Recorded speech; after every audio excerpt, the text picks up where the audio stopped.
This morning, my realtor friend, I'm putting this on the market. I love you, house. I love you. I love you so, so much. But if you're like me, if you like that easy breezy life, if you like taken care of for you, if you like easy living, homeownership it's not for us, babe. I tried it.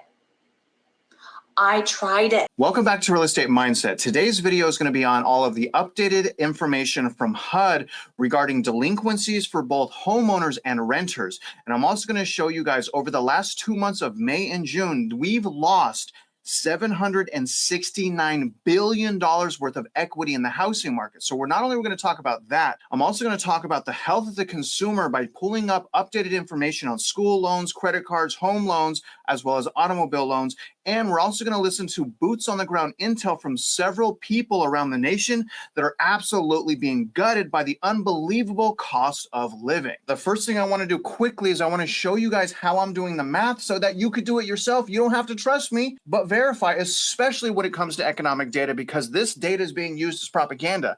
Now, the first line here is behind on mortgage payments. Now, I want you guys to understand that they're using 82.5 million US homeowner households to derive their data. So I'm going to take the default rate and I'm going to multiply it by 82.5 million. Up here, you guys see that it says behind on rental payments, data weighted by 45.99 million US rental households. That's where I'm getting the totals. Now, starting with the line that I highlighted here, which is behind on rental payments, the total default rate, and they're not counting all of the households. I want you guys to understand that they're counting many of the households. So this number is worse.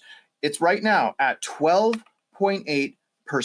Right now, 5.88 million households that are renting are currently behind on their mortgage. And I want you guys to really think about that. That's absolutely psycho. Year over year, it's up 0.7%. You guys can see last year, this time of year, it was at 12.1%. The cost of living and just being able to afford to live in the United States is getting much worse. When we take a look at this column, which is behind on mortgage payments, you guys can see the rate, despite what Black Knight is saying, is really 5.9%, not the 3.5% or whatever it is that Black Knight is saying. So again, their data is trash. This data is a lot more realistic. We don't have the pulse surveys anymore, but it's saying 5.9%. And when we take the 82.55 million households, that's a total of 4.867 million households right now, you guys, that are behind on their mortgage payment. And remember, when you're behind on your mortgage payment, it messes up your credit harshly. Now, the total of those two numbers, okay, when we add those both together, there's a total of 10.7 million households around the nation that are currently behind on their shelter payment. You guys, 10.7 million households. And if there's 2 members per household, guess what? That is over 20 million people, American people, our people that can't afford the shelter that they're living under. That is super depressing. And when I go down here, you guys, to change in aggregate home equity, I don't know if you guys knew this, but the last 2 months, and that's not even counting July, right now it's August 6th, not even counting July. So for May and for June, you guys see that negative right there? That means that the market lost equity. And so when we add the 522 billion, because you guys see it says billions right here, to the 247 billion, that means that a total of $769 billion in home equity is wiped out of the housing market in just 2 months. And these 2 months are historically times where the housing market goes up. And I'm going to tell you guys right now, losing that $769 billion is absolutely going to wreak havoc in the financial market. The only reason that matters is because they will be doing quantitative easing, which is going to increase the cost of living for each and every one of us. In other words, the shelter situation right now is absolutely out of control, and something needs to be done about it right now. I think one good thing would be to get all of the institutional and foreign investors out of the market, potentially also short-term investors. People right now are having serious home buyers regret, and they cannot figure out why they worked themselves to death and still don't have any money left over to save. Just like these two. Let's go rapid fire through my monthly recurring expenses. Mortgage payment, $4,431.49. HELOC payment, $628.12. Loan from my retirement to help pay for my house, $191.63. Student loans, $114.61. Soccer for 3 of my children, $900 a month. Utilities, starting with internet, $107. Auto insurance, $143.53. Electric bill, $199.10. Gas bill, $104.06. Garbage service, $120.20. Water bill, $190.63. Phone service for multiple people, around $100. Miscellaneous, starting with Amazon Kids, $5.99. Disney Plus, $21.99. Microsoft PC, $11.99. Netflix, $24.99. CVS Extra Care Card, $5. Greenlight cards, $5.99. And something I'm pretty sure is a scam, but I haven't had the time to look into it. Homeowners Insurance of Boston, $19.23.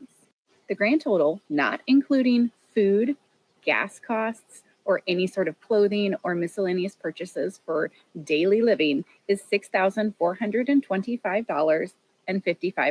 So I want you guys to tell me, what kind of advice can we give to her to rearrange her budget so that she doesn't go bankrupt? I'm going to tell you guys, it's actually kind of hard to do that when over $5,000 of her money goes towards a mortgage that's wrapped for 30 years. And she's missing food and gas and probably several other subscriptions. I really don't know what advice to give her except to pinch her pennies as much as possible.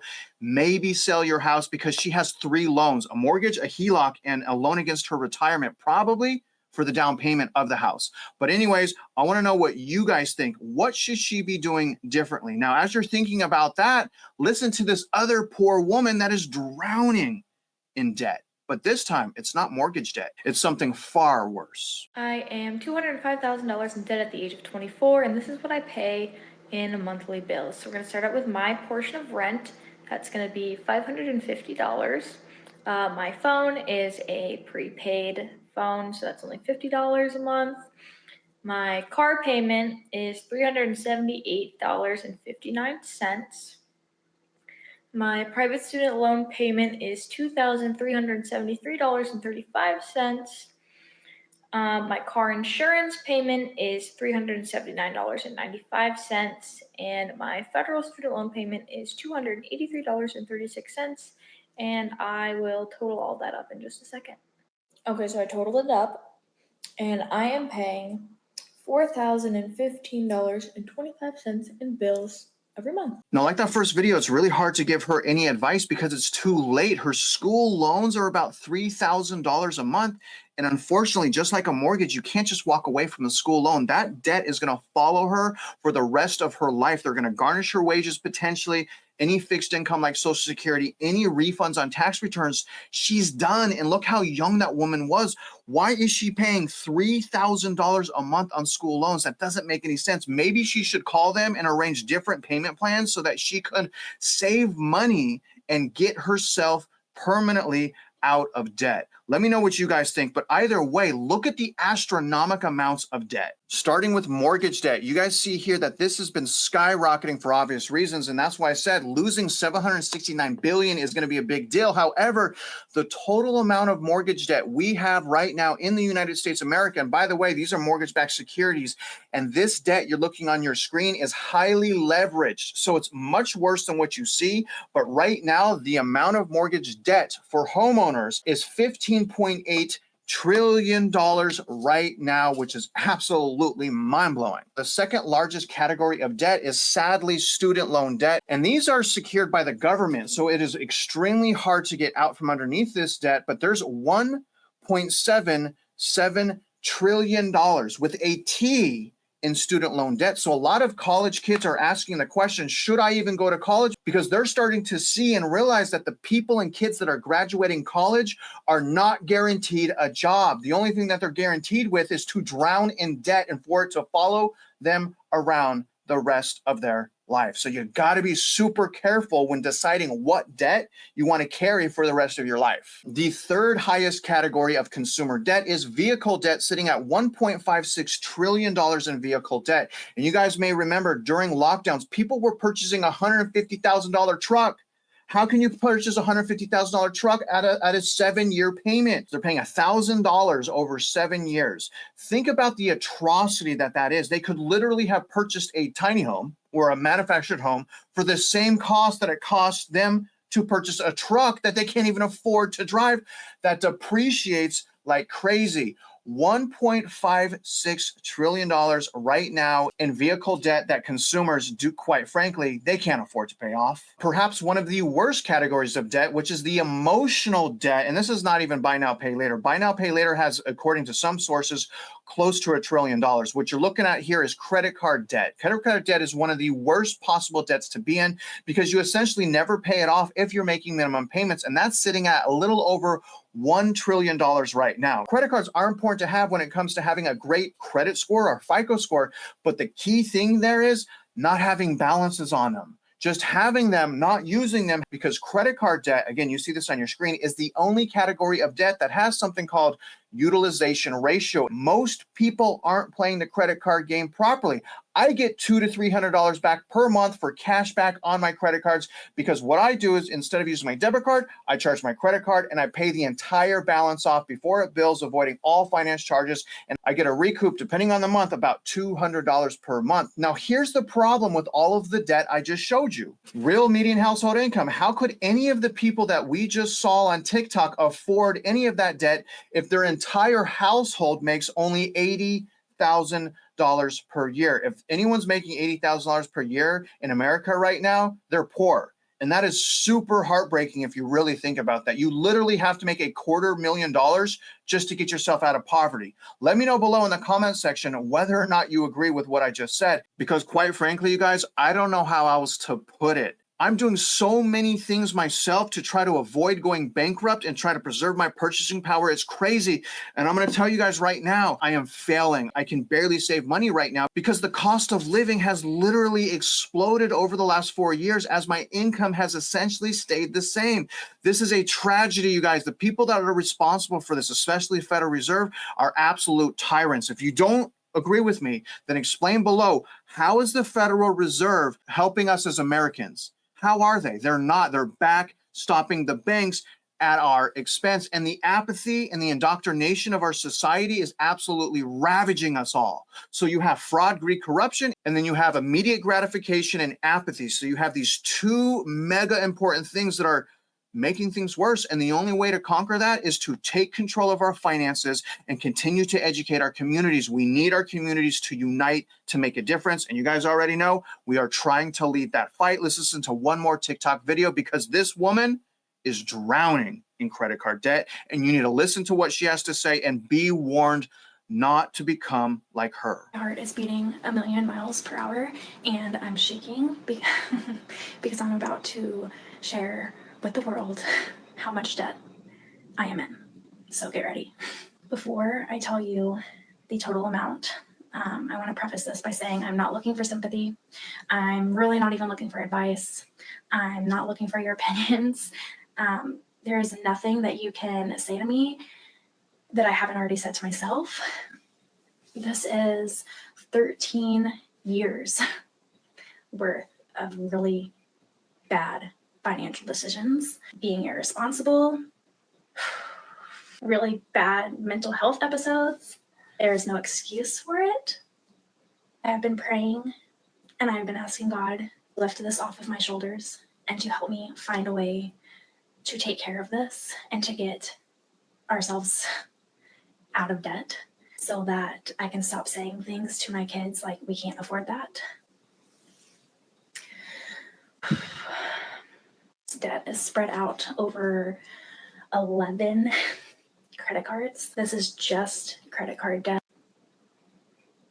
We have payments on these credit cards ranging from $30 all the way up to $620, which is why we are barely making it paycheck to paycheck because all of our money is going to credit card payments. Like, I'm going to throw up.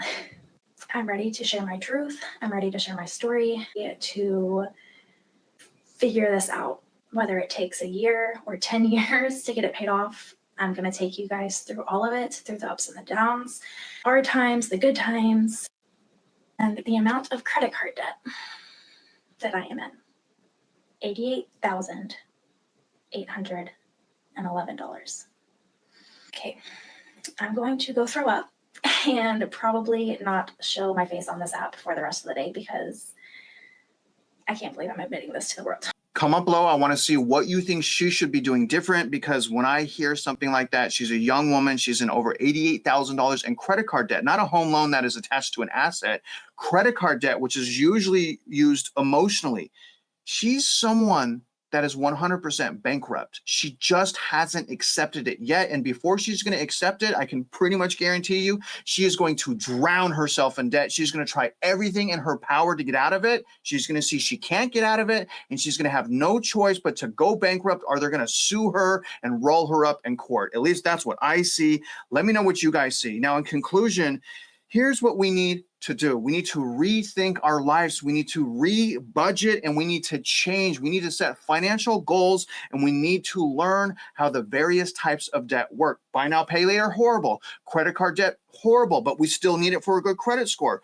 Auto loans, pretty horrible, so choose wisely. Mortgages, absolutely horrible unless you understand how an amortization schedule works and you pay extra money towards your principal. You guys need to learn how debt works, because nobody, absolutely nobody, is going to teach you how it works except for yourself. Make some sacrifices and educate yourself, and you will have a higher probability of making it through to the other side of what's happening in the economy. Now, let me know whether or not you agree with me. I really appreciate you guys following along. And if you guys are out there investing in real estate, you guys already know I wish you luck, and I hope you win.